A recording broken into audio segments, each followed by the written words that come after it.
The Pixel 10 Pro Fold is here. It got announced with the other devices, and I got my chance to spend some hands-on time with it.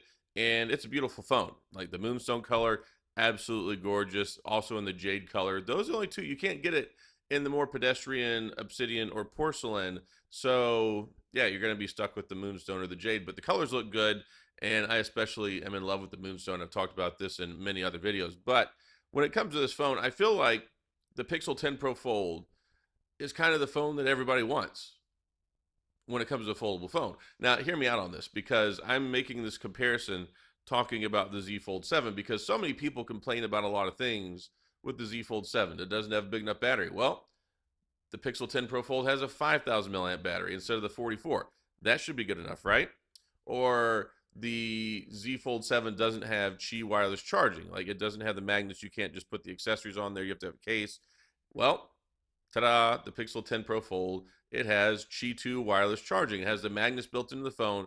You can use the Qi accessories, and you can, of course, get the new Pixel Snap accessory. So you get the Pixel Snap accessory, which looks stinking cool, and then you can use other Qi one. Like it's interesting. I've got the Pixel 9 Pro that I'm carrying around right now. Ta-da! Really enjoying using this phone, and I was using it with one of my other Qi wireless charging things yesterday. I'm like, okay, this is kind of cool being able to use these accessories with a Pixel phone, right? So you've got that. Now, a lot of people still complain about the cameras. Well, the Pixel 10 Pro Fold does have, I believe it's got an improved 48 megapixel camera, and it has improved, I believe it's improved telephoto. Don't quote me on that. I got to go back and look. But it does have the new Google proprietary image signal processor, and the Pixel 9 Pro Fold already took good photos. My problem with the Pixel 9 Pro Fold is it didn't have the same cameras that's in the other Pro phones. I'm like, okay, the whole reason they kind of call it the Pro is because it's basically the same size as the Pro, and but it doesn't have the same Pro cameras. It has kind of diminished walked back cameras, but yeah, 48 megapixel camera, and then you've got the telephoto and the ultra wide, and you got this selfie camera and all that great stuff. But nobody really complained too much about the Pixel 9 Pro Fold cameras, so it's a little bit better here.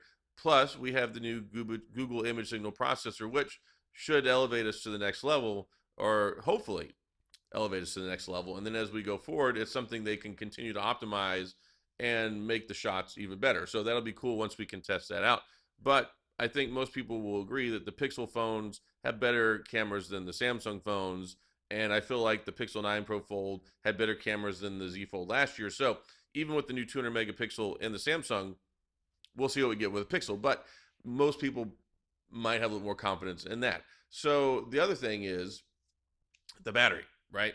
So 5,000 milliamp battery,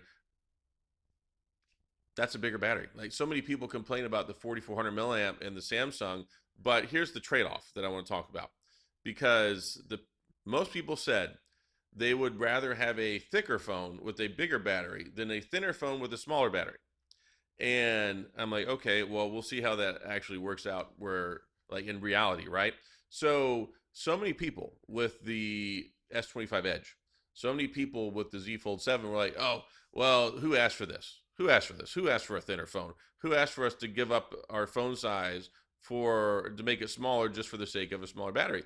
So if you look on the other side of that conversation, then we have a fatter, heavier Pixel 10 Pro Fold that has a 5,000 milliamp battery. So 600 milliamps bigger than the Z Fold even. So that's another thing right there. But this is a hefty boy. It's like 250 something grams. So it's about 40 grams heavier than the Z Fold 7. But that's what people wanted, right? You want a heavier battery. You want a bigger phone that's thicker so you can have a bigger battery.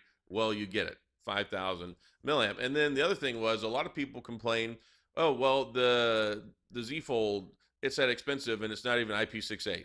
Well, hey, the Pixel 10 Pro Fold, ta-da, the first foldable phone with IP68 dust and water resistance, which I think is a big deal. We've had the IPX8 or IP48 with other phones, but now we have true IP68 with the Google Pixel 10 Pro Fold. I think that's pretty neat. And yeah, those are just kind of a lot of the arguments that people have against the Z Fold 7. Like it's too thin, not a big enough battery, no Qi charging, no IP68. There you go. So that means everybody's going to run out and go buy a Pixel 10 Pro Fold, right? So I'm sure people won't, but it's still an expensive phone, $17.99. Man, I wish those rumors had come true, because there were some rumors a while back pointing to it being cheaper, maybe like 15.99. Here's the thing though, it will be on sale. Like, rest assured, it will be on sale very soon, probably in a couple of months. But yeah, a better front screen. We've got a bigger interior screen, so we got an 8-inch screen now, and then we've got 6.4 on the front. Then you've got 256 starting storage. One thing that's kind of concerning to me though, whenever we talk about this, is the storage. There's the new zoned UFS 4, but apparently it's only in the 512 and larger pixels. It just drives me crazy. I think that applies to the Pixel 10 Pro Fold as well. I talked about this in my other videos. I didn't realize that. Like, if you get a 256 or a 128 pixel 10 Pro or a 256 pixel 10 Pro XL, you don't get the UFS 4 zone storage. So I'm like, okay, well, what storage is in those? I got to do some investigation. But yeah, that's kind of irky, right? And then of course you've got the higher RAM configuration. You get up to 16 gigabytes of RAM with the Fold, and then we've got, like I said, Qi wireless charging, 15 watts, 30-watt regular charging. I think it improved from like what 27 watts last year, if you want to call it that. But so many people get wrapped around the axle with the charging speed. Even people complain about, oh, this 45-watt charging in the new Pixel 10 Pro, 10 Pro XL.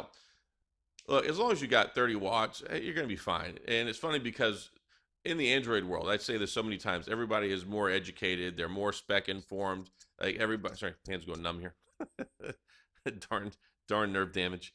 So everybody gets wrapped around the axle because in the Android world, people pay a lot more attention to specs. Now you get 20 watts over with the iPhone 16 Pro Max, or the 16 Pro or the iPhone 16. Like, nobody's sitting around going, gosh darn that 20-watt iPhone speed. But then you get 30 or 45 in a Google Pixel device or a Samsung device, and everyone's like, this charging speed is terrible. So slight improvement there, I guess, but 30 watts.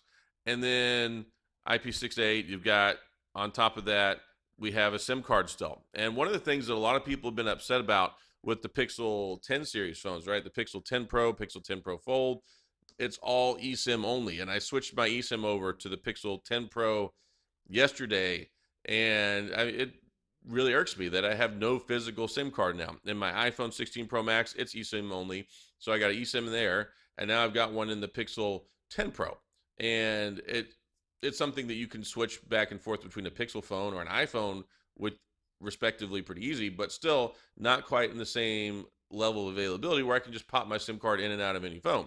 Which, as a reviewer, as a tech nerd, as somebody who has multiple phones and changes them like I change shoes and clothes sometimes, yeah, the whole eSIM thing, it really bugs me. Now, for 99% of the population, not a problem. For me and some other people, it is a problem. And if it is a problem for you, it's probably a pretty big, annoying problem. But somehow the Pixel 10 Pro Fold dodged that, and it has a SIM card tray. So that's something that's cool. And you still get 7 years of support, 7 years of operating system updates, 7 years of security patches, and it's got Gorilla Glass Victus 2, and I wish it was Gorilla Glass Ceramic or Ceramic 2. I talked about this with the other phones. Ceramic 2 is just so stinking good.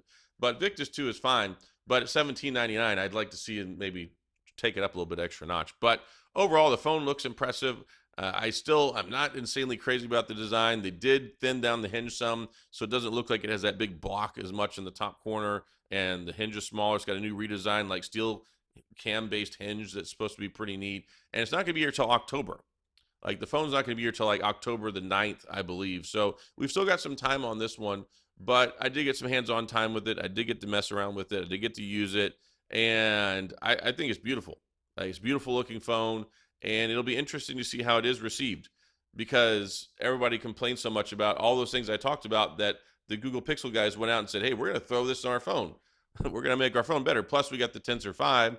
So Tensor 5, new image signal processor. We've got the Pixel Snap with the Qi wireless charging accessories. We've still got a big battery in there, IP68. Like, they made some legitimate changes here, some improvements in the cameras, and I can't wait to see how it is. I, of course, won't be able to get one until anybody else in October, and hopefully Google will send me one so that way I can make a video for you guys earlier and start making more content. They sent me out the Pixel 10 Pro, the Pixel 10, and the Pixel 10 Pro XL, so I'll be covering those at length. The embargo drops for that stuff, I think, on the 27th, so can't really go too in depth on that stuff for now, but I just want to make my initial video here with the Pixel 10 Pro Fold so you can see it, get some of my thoughts on it. It's lovely. The moonstone color is absolutely gorgeous, and I can't wait to be able to test one out because I've really enjoyed using the Z Fold 7 so much.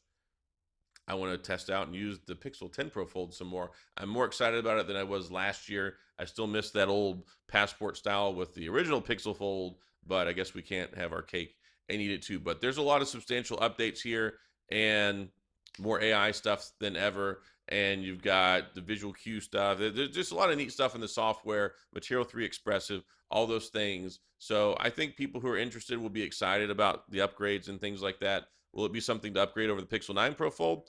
I'll have to do some diving and some digging and some testing to make that determination to help you guys out. But for now, if you don't have a Fold, hey, it's still a couple $100 cheaper than the Z Fold 7 as well. So that should also make people happy, right? Anyway, so that's all I got. If you have any questions, comments, gripes, concerns, complaints, all those things, please, of course, go to the comment section. I'll do my best to get back with you. If you enjoyed the video, please hit the like and the subscribe button and the little notification bell if you want updates when new videos come out. And as always, thanks for being here. I appreciate you watching, and I'll see you guys next time.